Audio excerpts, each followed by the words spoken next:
Bakının Sabunçu rayonunda baş verən dəhşətli ailə faciəsindən yeni təfərrüatlar üzə çıxıb.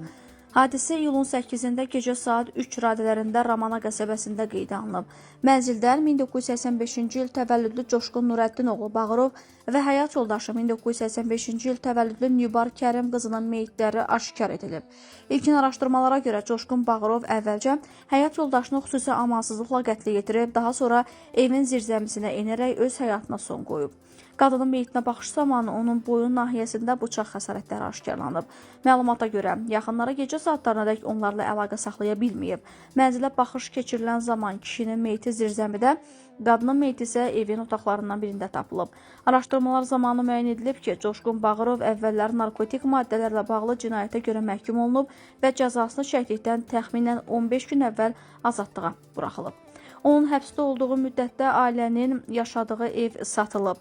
Həyat yoldaşı Nübar Bağırova 2 övladla birlikdə əvvəl kirayədə yaşayıb, daha sonra isə anasına yarımçıq tikili evinə köçərək qardaşının köməyi ilə evi təmir etdirib.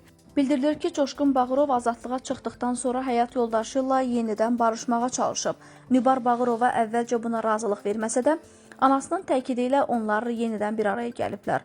Bundan sonra Nübarın anası Rusiyaya köçüb və cütlük həmin evdə birlikdə yaşamağa başlayıb. Məlumata görə, ailə yenidən bir araya gəlsə də ər-arvad arasında mübahisələr davam edib. İddialara əsasən Nübar Bağırova Coşqun Bağırovdan boşanmaq istəyirmiş və hadisəyə səbəb kimi də bu fikir göstərilir. Lakin bu məlumat hələlik rəsmi qurumlar tərəfindən təsdiqlənməyib.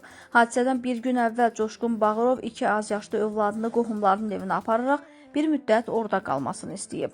Gecə saatlarında isə evdə yalnız ər və arvad olub. Məhz həmin vaxt qətl törədilib, daha sonra isə kişi özünə qəsd edib. Faktla bağlı Sabunçu rayon prokurorluğunda araşdırma aparılır. Hadisənin bütün halları və motivi istintaq zamanı dəqiqləşdiriləcək.